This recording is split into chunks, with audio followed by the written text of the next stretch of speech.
Good morning, everyone. Let's start a formal discussion on introduction to computer security. And here, initially, we would like to understand that what exactly is the standard definition of computer security as given by NIST. As we know that it is actually a strategy of protection and targeted to any specific type of information system.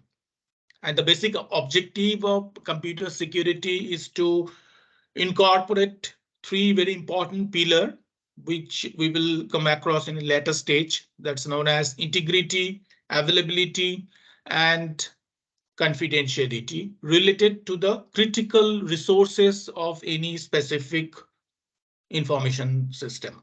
So if you consider the critical resources, which obviously include various types of application software, hardware, any critical data, and at the same point of time, the communications among various applications at the same point of time. So whenever you are talking about computer security, our objectives should be very, very clear. So these are the three very important pillars of computer security.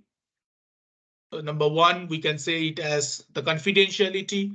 So once talking about confidentiality, it's all about how we can protect the confidential data, information in any specific enterprise information. At the same point of time, maintaining the privacy of the individual users associated with that particular system, as long as the collection of information is concerned or the transition of any specific information is concerned. So confidentiality is playing a very important role, that the information should not be disclosed to any unauthorized users. At the same point of time, integrity playing a very critical role, as we know that once information is in transit, a communication is in progress between two specific individuals. At that particular point of time, data integrity is playing a very important role. So the integrity components ensures us that the content of any specific packet or the data will remain as it is while it has been transmitted from source towards a destination. At the same point of time, availability playing a very important role in any specific type of software services. The availability component will always ensure that any essential services provided to the end user will always be available as per the requirement, and authorized users are supposed to access those type of services. So that's what exactly we call it as CIA triad, which consists of confidentiality, integrity, and availability. And the main focus is been given on data as well as the services. The most important concept which is associated with computer network as well as the security. At the beginning, we would also like to know some additional parameters really important apart from CIA, that is the authenticity, very important, which is also known as non-repudiation, that whenever an end users actually working with certain applications started accessing specific service, so we can provide a trustworthiness in the system that information he or she is receiving is coming from an authenticated source. At the same point of time, accountability is also playing a very important role in incorporating sufficient level of security, because it's all about a specific type of action of an entity to be traced uniquely to that specific entity. So this is very important to understand whenever you are talking about the accountability. Like say, for example, whenever you are talking about any specific enterprise system, so accountability goes to the information security professionals, system administrators, who are basically responsible for processing certain policies which is applicable to that particular organization. At the same point of time, we also need to understand the level of impact as long as the breach of security is concerned. Like as we have seen over here, we have three different levels starting from low towards moderate and towards high. So whenever there is a catastrophic adverse effect on any specific organizational assets, or it can be the individual employee associated with an organization, so we can call it as high. Depending on the loss, if it is not that much serious, but still it can have an adverse effect on various operations, assets, individuals of any specific organization, that can be termed as a moderate. At the same point of time, while the loss is quite limited, might have an limited adverse effect in a specific organization, assets, or individual, that can be termed as the low level of impact. So as a security expert, this is really important for everyone to understand what exactly is the level of security in any enterprise systems as long as information security is concerned. There are several challenges which is associated with the computer security, as we know that it's not that easy to provide a such sufficient level of security in an environment which might be geographically dispersed across the globe, which is also known as the distributed system, like any specific type of banking or financial systems, where security incorporation is obviously a very important requirement, but it's a challenge at certain point of time, because security mechanism will always vary from one environment to another environment. Which specific type of protocols or algorithm need to be utilized should be critically analyzed before we start applying into that particular system.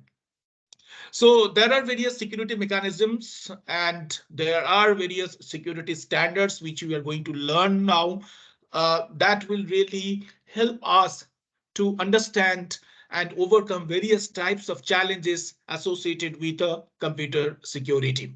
And in that particular scenario, this is really, really important to understand the security architecture, the standard security architecture, which is the OSI security architecture generally even we follow in an enterprise networking system. So generally there we talk about what exactly is the type of action has been taken by an organization to protect the information. At the same time, we also need to design a specific process, and that particular process will ensure maintaining a sufficient level of security in a specific enterprise system. And of course, the type of security service is playing a very, very important role, like when an inter-process communication is in progress. So what kind of security has been incorporated over there? So in order to understand different type of security attack mechanism service, it's really important for us to understand few very important terminologies as given over here. Number one is the threat and number two is the attacks. So whenever we are talking about any specific type of potential uh, danger which is actually available in a specific enterprise system, which may exploit a specific type of vulnerability, so that basically known as a threat associated with the system, and it may violate the basic principles of CIA as we have already learned so far. And whenever there is a possible threat associated with the system, so attackers generally take advantage of that particular threat. And we can say that they start launching an intelligent act, which sometimes also termed as a deliberate attempt to launch different strategies which may malfunction the system after a certain point of time, which will help the attackers to steal sensitive information from any particular system. So this is really important to understand the relationship between threat, attacks, and what exactly is the vulnerability assessment done for a particular system. That is really important whenever we start incorporating different information security strategies to a specific enterprise system. So if we consider security attacks, so there are generally two specific type of attacks can be launched in a specific system.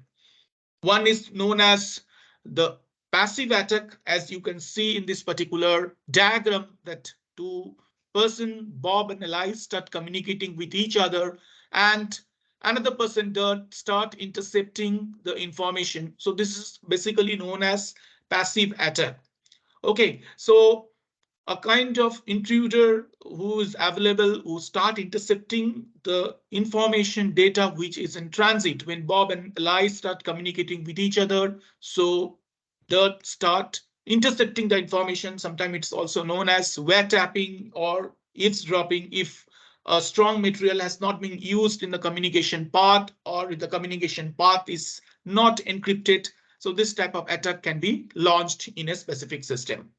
At the same point of time, this is another strategy which we might have seen, that's actually known as an active attack, where when Bob and Elias start communicating with each other, that can take the role of either Bob or Elias, and this is obviously a serious threat, a potential threat in a specific system. And sometimes we call it as a man in the middle attack, where an intruder and unauthorized user taking the role of a legitimate user in a specific system.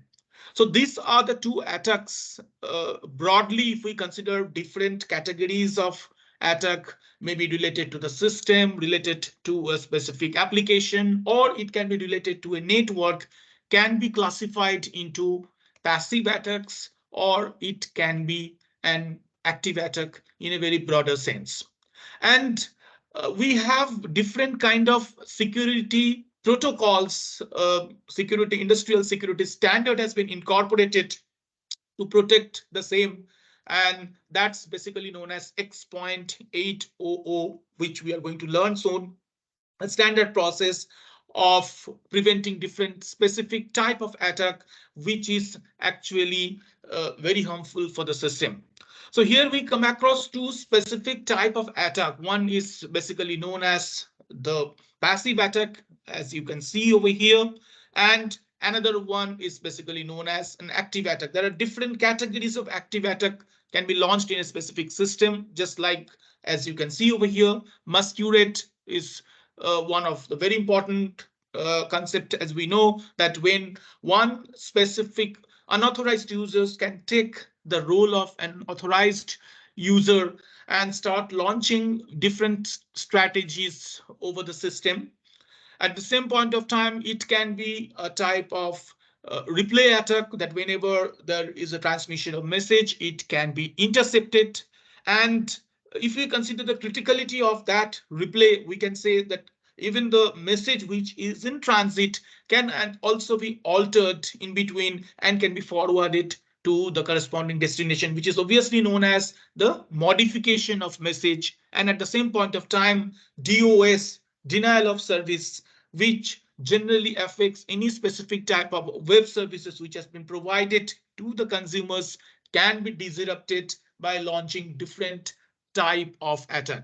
So if you have a look in those two specific strategy, one is our passive attack and active attack. So that's actually giving us a very good perception about the nature of the attacks which can be launched in any specific systems.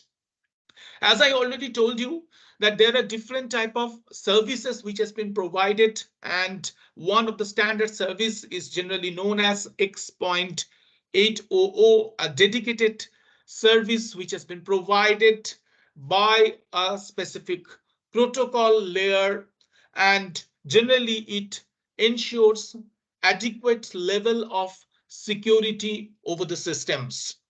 Or at the same point of time, whenever there is a data transmission being in progress, X.800 generally ensures us that what kind of security policies need to be incorporated to actually satisfy the criteria of confidentiality, integrity, and availability. The same has also been defined in request for comment 4949, which is obviously providing us a standard mechanisms through which we can protect any particular type of system resources. And these are the two very important concerns which is actually required for any type of security related services. So generally, if we consider X.800, these are the 5 major categories which has been taken care over there. If you start from the beginning, it's about authentication, protecting the informations about all the end users at the same point of time. Access control, so providing different type of access control mechanisms to protect sensitive data resources associated with the system. At the same point of time, data confidentiality integrity is also a very important service which has been provided by X.800. And the last, the most important, is ensuring us non-repudiation, that whenever a service has been launched or a communication has been processed, sender and receiver can trust each other by following these particular principles. So that's all the basics about the information security and the different type of attack which can be launched in a specific system, and what are the countermeasures, what are the standard industrial process available to protect any specific enterprise system from any type of threats or attack, maintaining sufficient level of security and fulfilling the criteria of CIA. Thank you.